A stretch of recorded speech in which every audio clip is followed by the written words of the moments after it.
Welcome to Sound Beginnings, the Sound Birth Services podcast. I'm your host, Pamela Tessman, mother of two, an international board-certified lactation consultant, childbirth educator, and former doula and early childhood educator. I've spent 20 years supporting families, and I'm here to share insights, tips, and stories about childbirth and infant feeding. Whether you're expecting your first baby, navigating infant feeding, or you're a perinatal professional adding to your skills and knowledge, this podcast is your trusted resource for expert, evidence-based advice and heartfelt conversations, empowering you with the knowledge and confidence to nurture your growing family. Be sure to follow me on social media at Soundbirths, or connect with me at my website at soundbirths.ca. Let's get started.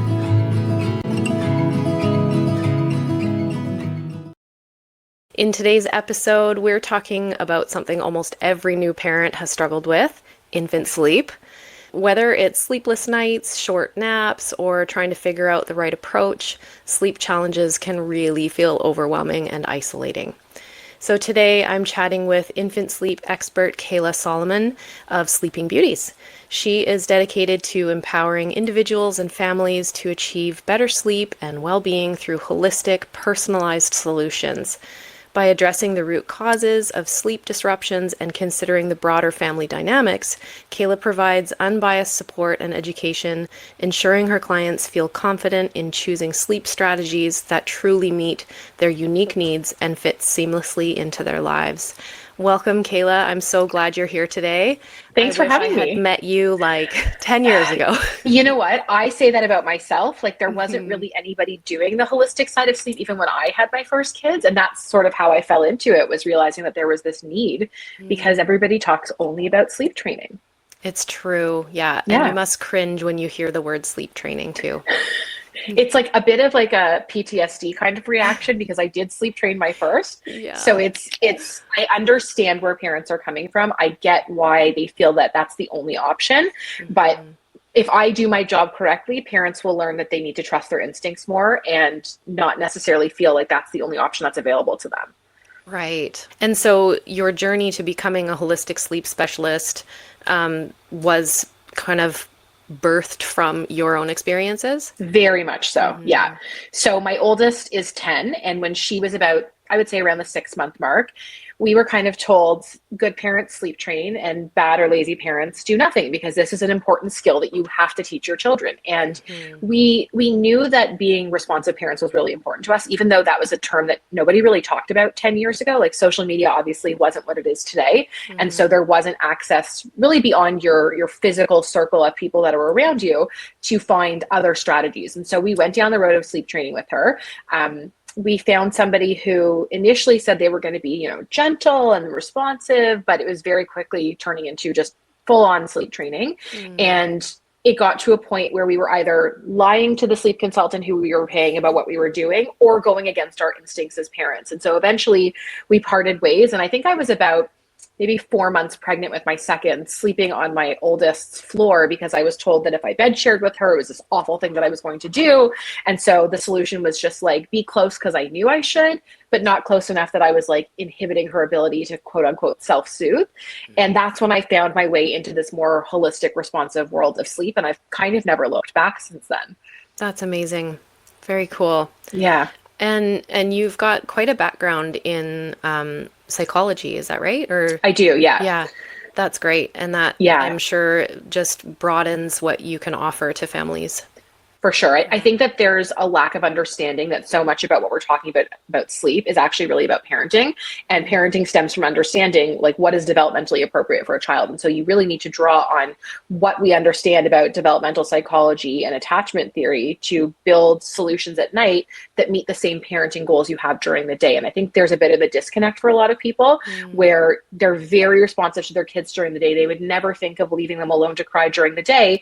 And then the clock strikes 7 p.m. and all of a sudden it's like a completely different parenting strategy. And it might make sense in our heads, but it doesn't really make any sense to our kids who are not, developmentally aware enough to understand that sleep is being treated differently. And so we have to sort of bring all that together to explain to parents that parenting is a 24-hour job. So whatever your strategies are during the day, let's find creative ways of using the same things at night where we can still set, age appropriate boundaries, but do it through this way of, being responsive and making sure that we're meeting our children's needs. Amazing. I love that. Yeah, Yeah, that makes a lot of sense to me, to like be consistent in your parenting. exactly. Yeah. Exactly. With getting everybody's needs met too, right? 'Cause Yeah, it's not, we're supporting the family as a unit and not just the baby. exactly. Yeah. Exactly. So what does holistic personalized solutions mean in the context of your work? And why do you feel this approach is essential for sleep coaching? It's a great question. So I would say it's kind of two big things. One is the sort of customization of what decisions we're making in each individual household. And one of the many issues that I take with sleep training is that it's very much one size fits all. And so if you have a specific formula or method that you're trying to apply to a child who's not a robot and they don't perform as you expect them to perform, we're told that the parents have failed at this task of teaching their children to sleep. And so for me, it's really about thinking about outside the box and coming up with strategies that work in each individual household with each individual child. And even within a household, the strategies might look different depending on different children that we're working with. Not every child's going to have the same needs. And recognizing how temperament plays a role in sleep needs, both in terms of how a child needs support to fall asleep and also how much sleep they actually need. That's going to structure, what our strategies are going to look like. But I think before we even get into what the sleep specific strategies look like, we have to look at sleep from a holistic perspective and realize that we're treating the whole person. So there's a whole host of potential underlying issues that could be manifesting themselves as sleep challenges, that if we don't identify them and address them, we can change the sleep structures a million times and nothing's going to stick because it's not necessarily a sleep problem. It might be something else. And so being able to look at the connection between different areas of health and wellness and how that impacts sleep and well-being helps us to identify like what is actually going on here. Which part of this do we need to address first? And once we address it, what are we left with that needs to be addressed? It's not always as cut and dry as like, it's just the schedule or it's just the wake windows or the environment. We're talking about treating this person as a whole. Right. Yeah. We're all individuals. Yeah. Exactly. Mm-hmm. And so how do you ensure that each family's unique needs and dynamics are incorporated into your sleep strategies? So I would say the first way that I start with that, and I always warn my clients in advance, my intake form that I have them complete is very, very thorough. I'm like a little bit type A. I like to have all of my data up front. And so I start with asking a lot of questions, not just about, what does sleep look like right now, but what's the family history around sleep? Are either of the parents, quote unquote, bad sleepers? What was the birth experience like? How could that potentially be impacting sleep? What do the dynamics look like in the household? Even so far as talking to the parents about how they were raised, because again, if we're talking about parenting intentionally, we have to recognize what our own triggers are. And sometimes our triggers come from our childhood experiences. And so looking at what was each individual's experience and how is that impacting their parenting style is going to have a big impact on how we then manage issues with sleep, especially because for so many parents, sleep is incredibly triggering, right? You have this little person who is just screaming in your face and all you want to do is shut the door and walk away. And so it's a very triggering issue. And it's not always so easy to deal with in the moment because it's usually at the end of the day, you're tired, you just want the kids to go to bed. And we have to recognize how much of this is coming from the child versus how much of it's coming from the parent. It's so true how it's triggering. Oh my gosh. That just you explaining all that just brought it back for me. I'm like, oh my God. It's like a conflict of interest in a way because parenting and sleep together, it's like at the end of the day, our kids are recognizing that we're looking for the biggest piece of separation we're asking them for through their entire day. And so they're like pulling us in and saying, wait, I need this and I need that and I need one more hug and one more blah, blah, blah. And we're like, you people just need to go to sleep. Like it's been a long day. The end of the day needs to come. I need to just sit down and have nobody talk to me or touch me. And so it's this conflict of interest where they're pulling us in and we're pushing them away. And so it's kind of a bit of a dance that we have to do to find strategies, like you said before, that meet everybody's needs, that find that middle road to making sure that the appropriate boundaries are being set. And at the same time that everybody's getting the sleep that they need. Mm-hmm. And so how do you determine the root causes of sleep disruptions for your clients? And are there any common root issues that you see? And it's a great question. The families? I think the big things that surprise families are the potential for underlying issues, because it's not something that's talked about very much. And this is one of the challenges in sleep is, I would say, twofold. Number one, the sleep industry is not regulated in any way, which is an advantage in the sense that I could work with people all over the world. But the disadvantage is that you have people who can call themselves any kind of sleep expert, sleep coach, whatever, and don't necessarily have the right education. And so a lot of the times the sleep information parents get is very, very basic, and they're, spinning their wheels trying to apply these strategies, not recognizing that there's something else going on. And then at the same time, in most of the medical fields, sleep isn't actually taught. So, for example, pediatricians, they don't actually get any training on sleep in medical school. And so most of the information that's coming from pediatricians is more based on their own personal experiences and less so on actual medical data. And so a lot of the underlying issues that are common, for example, nutrient deficiencies or airway health issues or feeding related issues, they're often missed. And so parents are just told, well, like, you just have to leave them to cry. They need to learn to self-soothe, or, you're being a crutch for them. And that's not always the case. I mean, there's often situations where it's as straightforward as saying, okay, we need to get them on a schedule, or we need to be able to have certain sleep cues that they recognize.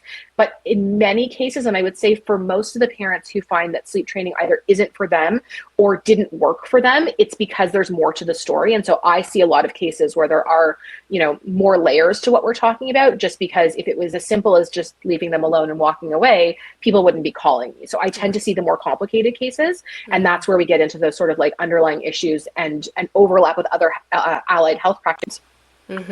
Yeah, I was just going to say, you probably have an interdisciplinary practice then. You Exactly. probably need to draw other professionals in. Exactly. That's wonderful. Yeah. And so with your methods, you emphasize that you don't rely on one size fits all methods, which I love. I think that's so important. So your advice, what sets it apart from traditional sleep training approaches? So can we go into more detail? Yes. So this is a question I get asked a lot when I'm speaking to somebody for the first time. They say to me, what do you actually do? Yeah. And it's a convoluted answer in the sense that I don't really know what I'm going to do until I see what I'm working with. And that's where the intake is so critical, because it's going to be a very different approach if I read an intake and I see that, there was birth trauma and there's signs of airway health issues and there's potentially nutrient deficiencies and the schedule is a disaster, right? It's which piece do you start working with first? So it's really about triaging what's going on and figuring out what is the most impactful thing that's having an impact on the sleep right now, and starting from there. And then once we sort of figure out what our strategy is and which direction we need to go in first, again, it's very much creative thinking, outside the box thinking. So parents will say, well, don't you have a specific method that I have to follow? Don't I have to do steps 1, 2, and 3? And usually the answer is no, because a big part of it is reducing stress for the whole family around sleep. That's number one, because that's a huge piece of it. Babies are little stress detectors. And if the parents are stressed, right away, the baby's like, wait a minute, something's wrong. If something's wrong, I'm not going to go to sleep and separate from my parents. Right. I'm going to cling to them for dear life. Yeah. And so just being able to reduce the expectations around sleep and just making things a little bit more reasonable for parents, that can have a huge impact. And once we start with that and we kind of see what's left over, where those challenges are arising, then we can say, okay, we're having false starts, for example, where the baby's waking up every 45 minutes to an hour in the first stretch of the night. That's a very clear-cut problem, and the solution is either the baby's overtired or they're undertired, and then we can come up with strategies depending on which it is. If we're having early morning rises, same thing. We know what causes early morning rises, but until we get to a point where we've eliminated all the other factors, the underlying issues, the family dynamic, the sleep environment, we won't really know which piece we have to move first. And then even once we do, it's a lot of trial and error. And so that's part of the reason when I talk to parents, I say, technically speaking, we could use a package of support in, let's say, 2 weeks or 4 weeks, but it's very rare that I actually do that. I'm really not a stickler for the timeline, because we have to see how a baby reacts before we can determine how long it's going to take us to fix the challenge, So a lot of the times it's here's the 5 things we're going to try. Let's see which ones work and which ones don't. And when we figure out which ones don't work, then we know which direction to go in next. So I never really have a clear-cut answer for parents as to what it is I'm going to do, because I really don't necessarily know until I start working with a family. Yeah, I can understand that. That's really similar with my lactation practice, for sure. Yes, exactly. Yeah, there's lots of little details that you have to explore. And so I guess it's just a matter of forming that base of lower stress, and then Yeah. you can build up on top of that. Yeah, that Yeah. makes a lot of sense. Yeah. I think one of the other big challenges for a lot of parents, especially in this age of social media where information's just at our fingertips, Oh, is yeah. that the vast majority of information that you're going to search for on Google is based on traditional sleep training, which is not really in line with what's developmentally appropriate for babies, but also what's biologically appropriate to expect of them. So a lot of the typical, myths around sleep training are based on things that parents really shouldn't have to worry about because they're usually not true. And so a lot of the work that I do with families, especially with the really little babies and first time parents, is just the myth busting. It's basically saying to them, like, you actually might have a very normal sleeper and you just don't think you do because you've been told babies should be sleeping in longer stretches or that they should be able to put themselves to sleep. And sometimes it's not really reasonable to expect that of them. And so setting, reasonable expectations for parents about what is normal when it comes to infant sleep is a huge piece of the puzzle too. Yeah. Unlearning. Yeah, And exactly. sometimes blocking out that family member that Yes. really wants to Yes. tell you how to put your baby to sleep. Yes. 100%. For sure. Yeah. Yeah. When a baby can't tell you, I think that's one of the most Yeah. frustrating pieces for a Yeah. parent. Yeah. And I think that goes along with everything else with learning to parent and having a newborn. Your baby is communicating with you in these new ways that maybe you're not familiar with. Yeah. And learning how to go with the flow and let go of control as a parent is such a new thing for so many people and can Yeah. be really challenging. Yeah, for sure. For sure. I often will say to people, like, you forget that when you bring that baby home, you're actually a stranger. They're a stranger to you. You don't know anything about this person yet. You are the expert. You know more than anybody else does because they're your child. But it's going to take time before you figure out who they are and how you guys work together. Like it's kind of like starting a new job. It's you might know what the work is that needs to be done, but you haven't really spent time with your colleagues yet to figure out what the dynamic is in the office. And it's the same thing when you bring a new baby home. I love that analogy. So true.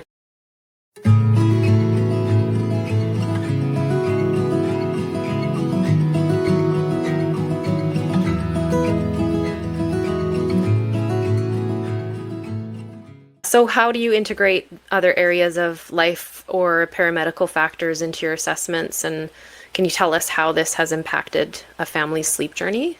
For sure. So I would say one of the most common ones, which is the one I typically use as an example, because it's something that people sort of hear as a buzzword and don't really necessarily know how it impacts sleep, is when it comes down to tethered oral ties and airway health issues. So this is an issue that has a massive impact on sleep and frankly beyond. And so my job isn't to diagnose because I'm not trained to diagnose. My job is to say, here are the different red flags that I'm seeing on that intake form that I'm going to make you fill out.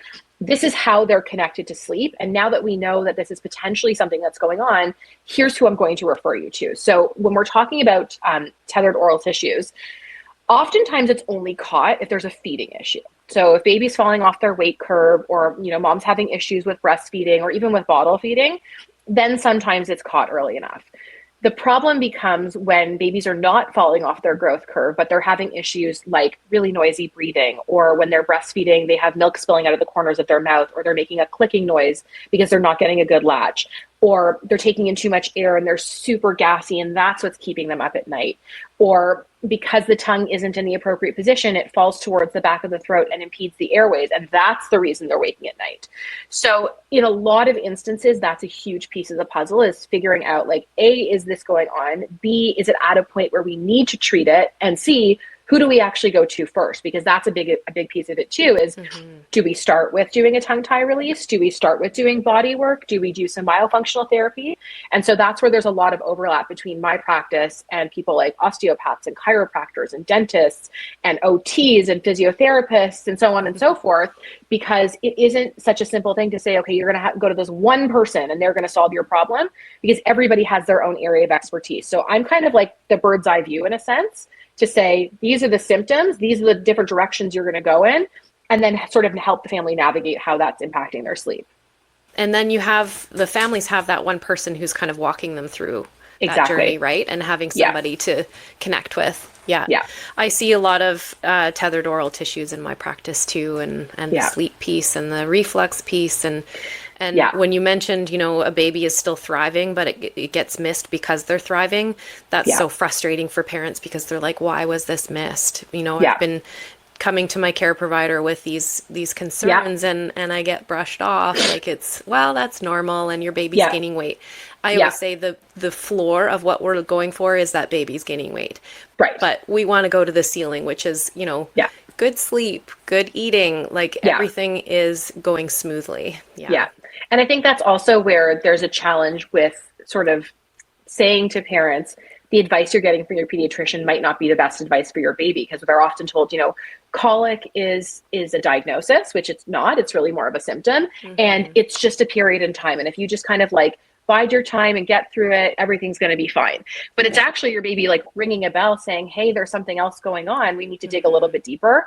And that's, again, where I say to parents, like, you are the expert on your child. There's nobody in this world who knows your child better than you do. Absolutely. And you have that instinct for a reason, and you need to lean into it. So if you have a provider who tells you, oh, don't worry about X, Y, or Z, and you in your gut know that there's something going on, don't be afraid to be pushy. Like, that's what your job is. Your job is to advocate for your child. And so if you think that the answer you're getting is not really sufficient, don't be afraid to go back 2, 3, 4 times or find a different provider who can listen to you and help you navigate whatever's going on. I think that's really great advice, because it's not just about the baby, it's also about the parent's mental health too. And that is a risk when feeding and sleeping is not going well. That's so tough. Yeah, completely agree. And that's, again, where I find the way that sleep training is used is a bit sinister in a way, because parents are told like sleep training is good for your own mental health, right? If your baby's not sleeping, you're not going to be sleeping. And so you better just sleep train them, because then you'll be able to sleep and be functional during the day. And in some cases, maybe that's true. Everybody has to make their own decision about what's going to work best in their house. But I think it's actually a bit of a Band-Aid solution, rather than actually addressing why the parental mental health is challenging. Like, we're missing a lot of these, postpartum mood disorders, because we're saying, oh, it's just your baby's fault. Your baby's not sleeping. And so that's why you're struggling. So there is often a need to say, yes, that could be one piece of the puzzle, but what else is going on? How else can we support you and make sure that we're treating you as a whole person as well? Yeah, so important. So what challenges do families typically face when it comes to sleep? How do you help them navigate the challenges with confidence? Yeah. So I think once we sort of get through the part of looking at the potential underlying issues, and those can be varied, and that's sort of step number one, is figuring out, are any of these factors potentially influencing what's going on? I think the next biggest thing is figuring out who the baby is as a sleeper. And this is where parents get really lost sometimes, because you can Google, a sleep chart for infants, and it's going to say your infant should be sleeping 14 to 17 hours in a 24-hour period. That's a really wide range. And so in a lot of cases, parents are like just trying to fit their kids into this box, not recognizing that maybe they're a higher sleep needs baby or a lower sleep needs baby. And I see a lot of low sleep needs children who the parents are like, they just won't nap. I do everything. I spend hours trying to get them to nap. And when I look at a few days of sleep logs, I'm like, well, wait a minute, they're probably not actually tired yet. And so a lot of the times it's just tweaking the schedule and playing around with the expectations and saying, you know what, maybe a 45-minute nap is actually all your child needs. And if you set that as your reasonable expectation, it's going to take a lot of pressure off of you, and they're more likely to thrive too. So really understanding how there's this overlap between temperament and sleep needs is really critical. Typically speaking, I would say, the really chill, super easygoing babies, those are the ones who A, are typically higher sleep needs, and B, tend to sleep better on their own naturally.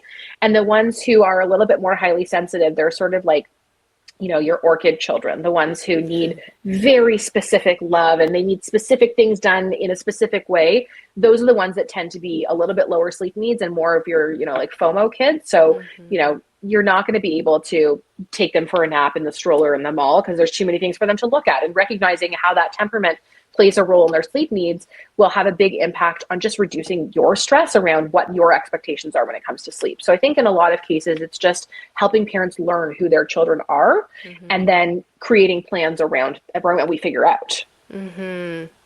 I have both of those children. My oldest was the chill baby, and I was like, I'm such a good mom. Yes. And then I had my second, and turns out he's neurodivergent, right? So is mine. And that's all part of like the sleep issue too, I'm sure, which is runs in the family, and it Yeah. can be really tricky. Yeah, Yeah. you're learning whole new strategies. Yeah. Well, and that's why I said before, like even within the same household, the strategies aren't necessarily going to be the same, because if you have two completely different children, their sleep needs are going to differ, the strategies you need to use are going to differ, and we can't put them into this box and say, well, your sibling did this, so you're going to do the same thing. It just Yeah. doesn't really work that way. The neurodivergent thing is actually really interesting too, and there's a lot of overlap between that and the airway health component, because there's a lot of misdiagnosis of airway health issues that then present in behavioral ways as a child gets older. And so the children are misdiagnosed with things like ADHD, for example, but really what's going on is maybe they have sleep apnea. And so because their sleep quality is so low, they're just like a disaster during the day. And so there is a lot of sort of playing around with the different factors to figure out like which pieces of this individual are impacting these particular factors. Right. So I see a lot of that just because I have that in my house. I have 3 kids with ADHD, 2 of which have sleep disorders, which is part of the reason I got into the holistic side of sleep, because I have terrible sleepers. But a lot of people don't make that connection that like if there is something behavioral during the day, how is that impacting things at night? Yeah. My youngest had his tongue tie released when he was 11 months. Okay. And so we can kind of check that off the list of Right. not being why he has ADHD. And then my oldest, he did have sleep disorders. Yeah. But he was so chill that it kind of got missed. And like there was red flags for me before I became a lactation consultant. And then when I became a lactation consultant, I'm like, we need to fix this. And you're 12 now. Yes. So, I'm literally navigating the exact same thing with both of my boys because it was missed. And with lactation, it can be missed because it depends on the parent. So if the parent has breasts that are really like good at passively feeding their baby's going to gain weight, but there's going to be other symptoms that are confusing, and it's such a wild ride. And again, that's why it's so important to have these conversations, because there's so much overlap in what you do and what I do that if we don't sort of put those pieces together, nobody's going to find a solution for these parents. No. And I don't know about you, but I find it difficult for people to even know about the services that are available in the community because the care providers often don't send them to pay out of pocket people. Yes. Which I completely understand, and I wish I was free. I know. I'm sure you wish. I get the same question all the time. Can I get you covered by insurance? And really, it would save the healthcare system a lot of money if we address some of these issues earlier on. But unfortunately, that's just not what's happening. But that's exactly right, is they just get missed because practitioners don't think to send them to an IBCLC or a sleep coach or whoever else. It's like, this must be behavioral. We'll just figure it out ourselves. Stick a Band-Aid on it, like you said. Exactly.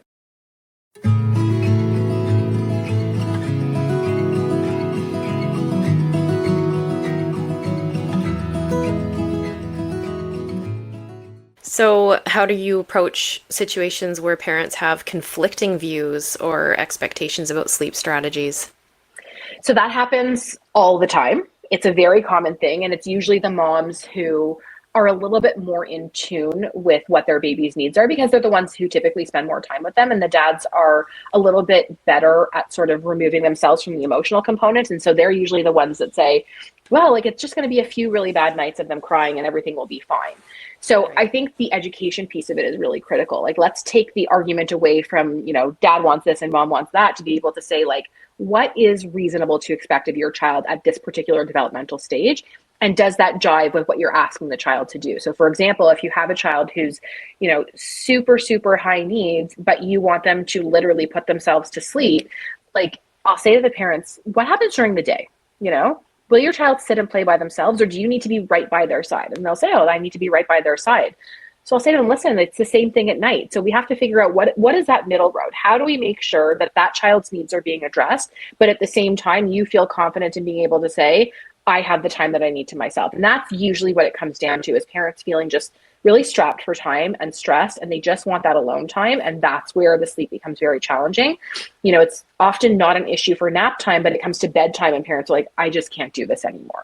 So it's really about identifying each individual's needs in that particular situation and then working backwards from there. So again, it's a lot of creative, outside the box thinking to come up with different strategies. And I think one of the things that sleep training misses, because it's so one size fits all, is how we can get creative. So for example, if you have a baby who you know needs to eat every 3 hours at night, rather than waiting until you get into bed at 10 o'clock and then sort of sitting there being like, do I go to sleep? They're going to wake up in 20 minutes. It's like that mental math.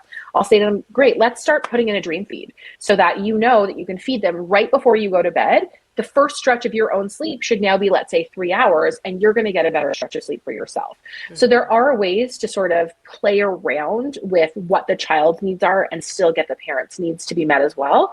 But a lot of the times it's really just that educational piece and explaining to them like what you've read online or what your friends have told you about their babies. A lot of people lie about what's going on in their home because there's so much guilt associated with sleep. Yeah. And B, that's not the same child that you're parenting who's in front of you. So you really have to recognize the child that's in front of you. Yeah, tricky. Yeah. Yes. I can see how parents may want to come see you for a quick fix and then be told, oh, we actually need to learn some things about our baby and try some strategies to see how it works. Yeah. Yeah. That's also where I find, like, I offer a free discovery call before I actually work with people. And I find that that's a really good way to explain to people, like, this is what I do and this is not what I do, because there often is this, like, I need my child sleeping by Friday. Like, I can't do this anymore. I'm like at my wit's end. You got to get them sleeping by Friday. And so I am very upfront with people and say, listen, I don't make any guarantees because A, your child's not a robot. And so I can't predict how they're going to react to the changes we make. And B, this is not something that, it's not a problem that we have to fix today. This is a lifelong thing that we have to figure out what are your child's needs. So it's usually a bit of like an alarm bell for me if parents are like, I need this quick fix literally by tomorrow.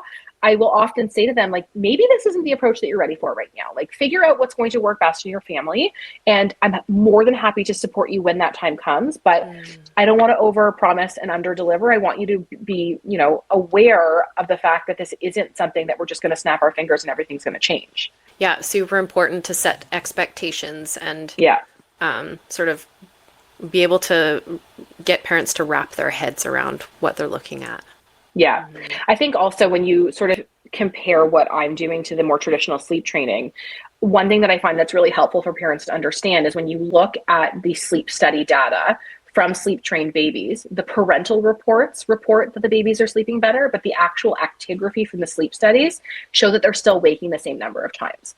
So what we're really doing with sleep training is basically teaching our kids that when they call, we're not going to come. And some people are totally fine with that. And if that works in your home, like, more power to you. It's not something that worked for me as a parent or as a professional. But I think for a lot of people, they think that they're actually teaching their child this skill. And so we just got to teach them and then everything's going to be fine.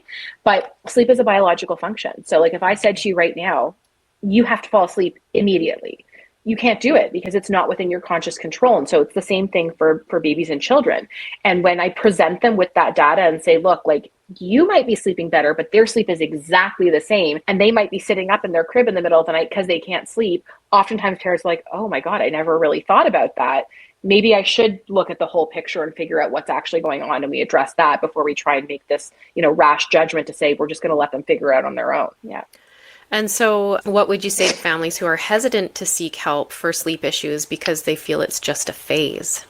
It's a really good question. And I think it depends on each individual scenario, because in some instances, certain things are a phase. So for example, if your child's going through a big developmental leap, you know, they're learning to crawl, they're learning to sit, they're learning to walk, that actually could be a phase. And so if parents are reporting to me, like, in the last 10 days, sleep has gotten horrific. They were always a good sleeper, but all of a sudden something's happened and sleep's awful, I might actually say to them, call me again in 2 weeks. Let's see what happens, because sometimes that's all it is. And there isn't anything that you or I can do to change that. It's mostly the cases where it's been more long-term that I'll say, listen, like, you can wait if that's what you're comfortable doing, but we know that there's something going on. The quicker we solve it, the easier it's going to be to solve. And so let's figure out what that is, you know, like it's this conversation of, you don't really have to choose between the cry it out approach and the wait it out approach. There is this sort of middle road. And that's sort of where I live, is figuring out how do we avoid the things that don't feel good to you, but still actually make changes. I think that's important to follow your heart too. And I tried a little bit of sleep training with my first two, and Yeah. a lot of us just say, and I've heard this from a lot of parents, that it's just like so hard on your heart and your instincts are telling you to go to your baby. And Yeah. I think it's really important to support parents in recognizing that and knowing that it's okay to go to your baby when you feel that, 100% you know? agree. 100% agree. And Hmm. again, I think that's where, when we talk about sleep training, it really is a larger conversation because I do work with people all over the world. I see the different cultural phenomenons when it comes to sleep, and it's a very Western approach. And it's if you look at the roots of sleep training, where it comes from, it's built off this economical need, right? Most of the sleep training approaches were designed by men who probably never did any real child rearing in their lives. And it comes from a time where there was a need to get women into the workforce. And so it was impossible to have a baby who is up all hours of the night and then have this mother who needs to go to a factory tomorrow to build munitions for the war, for example. So that's sort of where it started from. And I see it a lot with my American clients because they're forced back to work so quickly. In Right. Canada, we have long maternity leaves. It's much easier for parents to be a little bit more relaxed about things. But in certain countries where parents really are forced back to work, it feels like sleep training is the only option. And I really don't blame parents for feeling like they have to choose it because it's not really of their own making. So I think Hmm. as a society, we have to look at like what is going to be best long term for families, for individuals, for children. And there are certain places that are kind of failing at that right now. Yeah, we're a bit stuck. Yeah. Well, I'm really glad to have you advocating for families and spreading your word because that's really important. Yeah, I try. I always say to people, like, I know that I'm doing this for the money because it's my job, but if I'm doing my job correctly, I will basically put myself out of business because parents will realize that they need to lean more into their instincts and I won't really need to exist anymore. I mean, the Yeah. sleep training industry is big enough that it probably won't happen, but that would mean that we've done our job right, is getting parents back to the basics of recognizing that they are the experts on their children.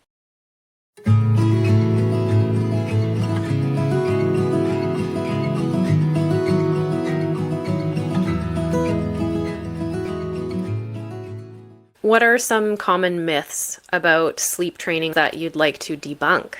That's a Speaking of great myths. question. Oh my God, there's so many. Yeah. I would say some of the most common ones are generally around feeding. So, for example, there's this myth that when your baby hits 6 months or 15 pounds, they no longer need feeds at night. I always try and say to parents, I want you to take whatever theory you're talking about and extrapolate it to an adult situation. And if it sounds totally insane in an adult situation, it's probably crazy with a baby too. So it would be like saying to somebody, you weigh 150 pounds, so you get to eat 3 meals a day. But your friend down the street who weighs 200 pounds, they're only eating 1 meal a day because they don't need it. It Right. doesn't make any sense. Hmm. So it's the same thing with babies. There's no specific weight or age where all of a sudden the feeding needs change. Yeah. It's really important to recognize that the feeding is supporting the sleep. So if you have a child who's like waking up, feeding, and immediately going back to sleep, technically they're sleeping through the night, right? They're waking up, attending to a need, and going immediately back to sleep. It's the same as an adult who wakes up in the middle of the night and needs a drink of water. You're not going to say to yourself, oh, it's midnight. I'm not allowed to have water right now. That's a crutch. I'm not going to do that. No, Hmm. you're going to attend to the need that you have and you're going to go back to sleep. So that's a really common one is around the feeding piece and having to wean at a certain age. And especially in the context of breast milk versus formula. Oh, like formula fed babies don't need to eat as much, which is often true because they metabolize the formula slower. But if your child is waking and they're guzzling a bottle and then immediately going back to sleep, it's a pretty clear indication that hunger was a piece of the puzzle. So rather than saying to parents, just totally ignore the myth, I'll say, well, why don't we do a feeding log and look at what feeding looks like during the day? Because if your baby's, let's say, 6 months, it's very possible that they're really distracted during the day. And so they're not eating efficiently during the day and they're basically reverse cycling and making up for it at night. And so that's where the wakes are coming from. So if we solve the issue during the day, the myth actually goes out the window because we're going to help solve some of those problems at night. Hmm. So the feeding myths are really, really common. I would say the other really big one that drives me absolutely bonkers is around sleep associations slash habits. I don't call anything a bad habit when it comes to sleep. I don't buy into that. And again, think about an adult situation. So if your child needs white noise and a cuddle and you just stroke their hair to fall asleep, it's basically the same as you needing to do your skincare routine and getting into bed and flipping your pillow to the cold side and cuddling with your partner. there's no difference. Those are the associations you have with feeling comfortable enough and safe enough to go to sleep. So you're not creating this crutch for your child that you're supporting their needs. You're doing what they need in the moment. And there's nothing to say that down the road you can't change those things. So my advice to parents is generally, if it's working for you and it's working for your child, don't change it until it no longer works for you or no longer works for your child. So feeding to sleep is a really common one. Parents will say, like, it's so easy, it puts them to sleep, but I know it's a really bad habit, so I need to break it now so that I don't have to worry about it 6 or 8 months from now. No. If it's working, A, because it's biologically meant to work, but B, if you're enjoying that time with your child and it's getting them to go to sleep, talk to me again in 6 months when you're like touched out and don't want to do it anymore. First of all, it's probably more developmentally appropriate at that point to be able to make those changes, but it's working right now. So like, let's not fix what isn't broken. Mm-hmm. Oh, you're speaking my language. Good. Amazing. I get asked that all the time. Is All it the okay time. to feed my baby to sleep? Yes. Yes. Yes. Yes. Very good for It's like their your mental magic health, wand, their like, brain health. yeah. Their development. Yeah. Yeah. Yeah. Yeah. And I think that comes from, some dentists tend to say, don't feed your baby to sleep because it rots Yes. their teeth, but that's been debunked too. So Yes, many, many times. I've shared that in my Instagram all the time, that yes, if you're talking about formula and you're like leaving your baby with a bottle of formula in their mouth all night, that's where that's going to come from. yes. Breast milk doesn't do that. Nope. So you Yeah. can feed your baby to sleep, like Feed that's away. not something that you should worry about. Yeah, and I like that you call it associations and not habits, because Yeah. that puts a much more positive spin on it. I Yeah. do the same thing. I need white noise. I Right. need to snuggle up to my husband so that I feel warm. And Exactly. yeah, why should Exactly. that be different for our babies? Yeah. Yeah. Like if those are things that we need as full grown adults, like Yeah. it's totally normal for a helpless, not yet fully developed person to need those things as well. And again, like if it's not, cramping your lifestyle, if it's something that you feel like you're capable of doing right now, do it until you get to a point where it's just not working anymore, Mhm. Yeah, and then make a change. Yeah. Yeah. Yeah. I work with clients of all ages, like even adults. So I see these things all the time. It's never too late to make changes. So I'll have people call me with like a 6-year-old and say, I'm doing the same thing I was doing when he was 6 months old. I feel like I've broken him. I've ruined this. It's my fault. And I'll say, no, like we just have to, now that he's 6, make age appropriate changes. Like you're never too late to change things. Yes. When my youngest was about 3, well, he co-slept with us for a good 18 months. And then he moved into his brother's room and his crib and eventually his own bed. And from about, 1 o'clock to 3 o'clock in the morning, every night he would come into my bed for a snuggle, which I didn't mind. I loved it. Yeah. And it did get to a point where it was like, okay, now I'm actually starting to get a little bit done with this. And I noticed that his feet and his hands were cold. And so I thought, I wonder if he's kicking his blankets off. Yeah. Sure enough, he was. So I said to him one morning, I said, when you get cold at night, you can pull the blankets back up. Yeah. He never came to my bed again. Yeah. Yeah, that sounds very familiar. It was just as simple as that. He was cold and he wanted to warm up, and that's where he thought he could warm up, was with us. And it's lovely and I miss it, but it's funny that you use that as an example, because I literally just this week invested in a blow up mattress for my floor, because there are often nights where my middle one, who's like a notoriously horrific sleeper, he has sleep apnea. He's like, the only way I'm going to fall back asleep is in your bed. And he's 8. And I'm like, there's no room for 3 of us in the bed at this point. Like when you were little, I really didn't mind. So the new boundary is, if you feel like you can't sleep in your room for whatever reason, and you need to be close to us, no problem. It's just our bed is now off limits. So you are more than welcome to pull that mattress out and sleep on the floor. And that's the thing, is like, it doesn't really matter what age they are. You can set whatever those boundaries are at any point. It's really more about what is going to be that middle road between whatever your child's needs are and whatever your needs are. And that goes far beyond sleep. It's really for anything in parenting. Like, how would you problem solve during the day? It doesn't have to be as definitive at night. You problem solve in the exact same way. It's like we have to come to a compromise. Yes. Yeah. And developmentally appropriate boundaries, like you say, and independence eventually, right? Yes. I think that's a worry for parents, is that their child will never become independent. Yeah. And your baby's not going to want to sleep with you when they're 18. 100%. 100% agree. My oldest is a perfect example of this. She has always been a very anxious, like super attached kid, she's going to overnight camp for a month this summer by herself. Like Aw. it was like a switch flipped, you know? And I think that's the other big thing is we have this cultural idea that we have to teach our kids independence. But in reality, the way that they learn independence is through dependency on a primary caregiver. So the more dependent they are on you, the safer they're going to feel spreading their wings when they're ready, because they know that if they can't do it, you're going to catch them.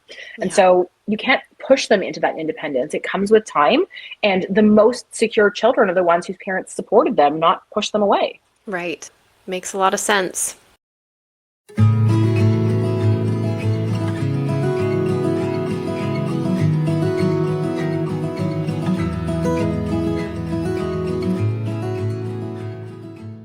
When we are looking ahead with Sleeping Beauties, what do you see evolving in the future? It's a great question. It's sort of what we were talking about before we started recording. I think the biggest challenge right now is just getting information to the masses. And I think that's one thing that sleep training does very well, because it is so one size fits all. It's very easy to like sell a formula. And so it's this balance of figuring out, how can I help people customize what needs to be going on in their homes and still make services really accessible, especially in the financial climate that we're in, where, you know, these one-on-one services are so challenging for people, is figuring out a creative way to be available to more people and still be able to support my family at the same time. So if anybody listening has any really great ideas for that, I would love to hear them. Balance. But just being able to have that growth so that I can help more families. Like, that's why I do what I do, is I just want to help people avoid the situation I felt like I was in with my first, where I felt like I had no other option but to sleep train. But it's a bit of a delicate balance.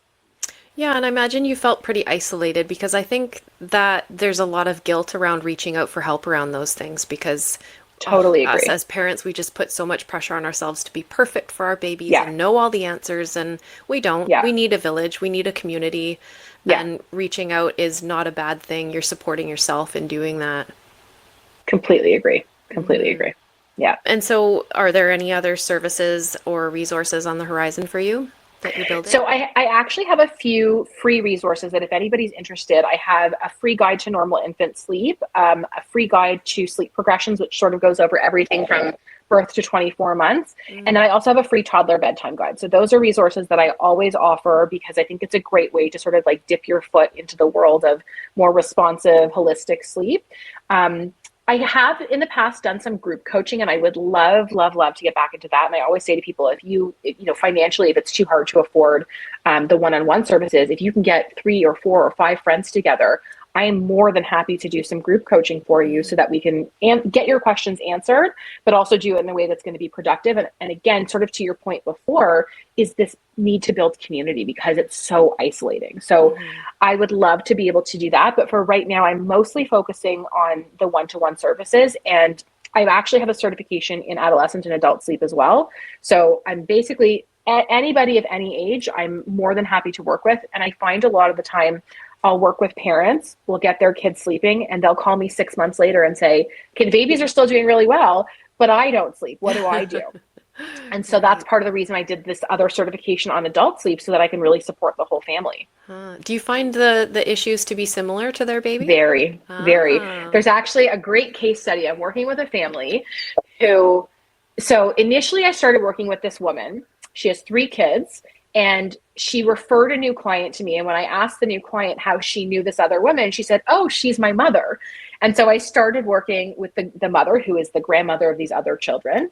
And she has 10 children of her own. So it was a really great case study to look at like where the genetic component of these sleep issues come from, because I'm now working with 10 of her children plus her grandchildren. And then she ended up referring another one of her daughters to me. And so it was like 3 different branches of the same family. They all had the same issues. No way. Because there is a genetic component to it, especially with things like airway health and oral ties, because it's like, in a sense, almost like a birth defect, basically, where that frenulum isn't dissolving as much as it should. It's very common to see it among siblings. And I'll often say to parents, like, if I've said, I'm pretty sure this is what's going on with your baby, as I'm explaining to them, I'll say, pay attention to how many of these symptoms you have yourself, because oftentimes that's part of the problem is like, maybe mom is chronically iron deficient, and so she doesn't sleep very well. And then we find out the baby's iron deficient, and that's part of the sleep challenges. Right. So it's very often very similar issues in each generation of the family. Right. Yeah, that makes sense. I see that with lactation as well. Once I, point out that their baby likely has a tongue tie, they're like, yeah, they do some exploring for themselves and they're like, oh, yes. I have one and my dad has one. And yes, exactly. Yeah. And they didn't sleep very well or eat well, and they couldn't breastfeed. Exactly. Oh, the grandparents all have sleep apnea. Yeah. I'm like, well, it's not real sleep apnea. It's probably a tongue tie. Did you ever read that book, Breath? Yes. By James Nestor, I think. Yeah. One of my favorites. It's so good. I'm actually reading another one that I just started yesterday that I can't put down, called Sleep, Drink, Breathe. Oh. Which talks all about the overlap between proper hydration, proper sleep, and proper breathing. So it's the same kind of thing, how there's this overlap between overall health and wellness and our ability to sleep and breathe correctly. I'm going to have to pick that one up.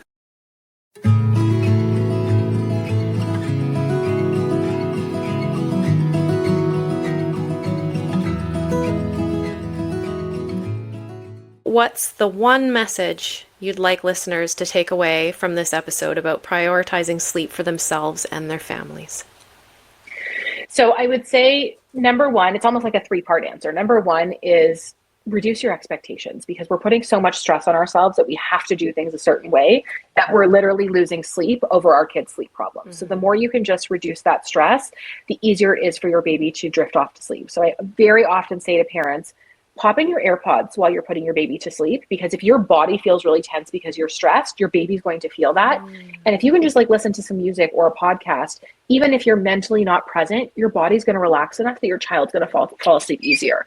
So number one would be just do whatever you can to reduce the stress. Number two is don't be afraid to ask for help, whether it's from somebody like me or you, or whether it's just somebody in your village to say, I need a little bit of support. I need to take a nap today. Or can you help me cook some food because I just have too many things going on? So that there's that self-care element. And I think the term self-care in general is tossed around a little bit too much, where we think of it as like going to get our hair done or going for a manicure or whatever.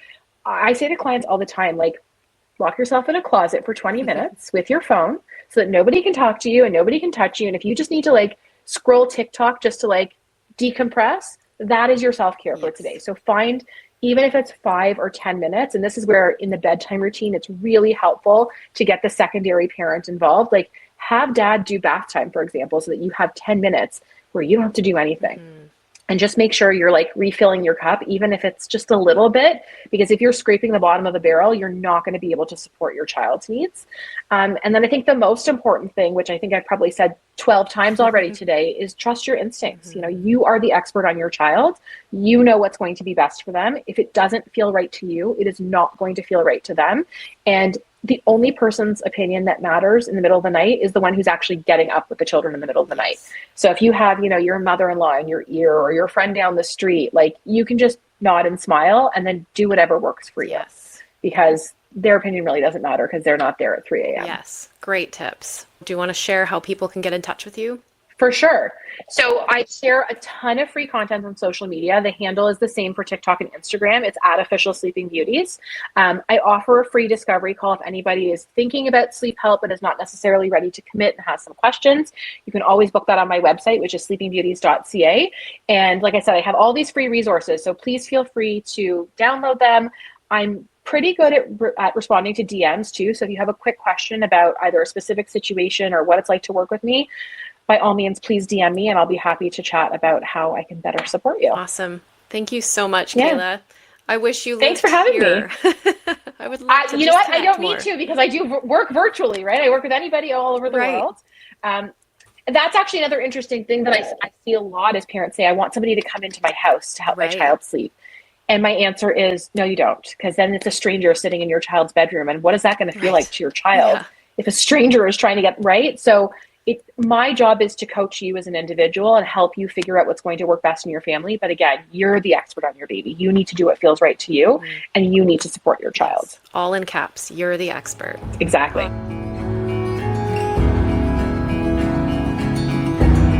Well, thanks, Cayla. Have a really wonderful day. My pleasure. Look forward to connecting with you more.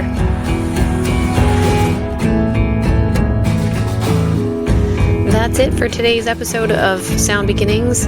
A huge thank you to Cayla Solomon of Sleeping Beauties for joining us and sharing her invaluable wisdom about holistic sleep support and family well-being. If you're inspired to learn more about Cayla's approach or need personalized guidance, you can find her at sleepingbeauties.ca. As always, thank you for tuning in. If you enjoyed this episode, don't forget to subscribe, leave a review, and share it with anyone who could use a little extra sleep support in their life. Until next time, take care.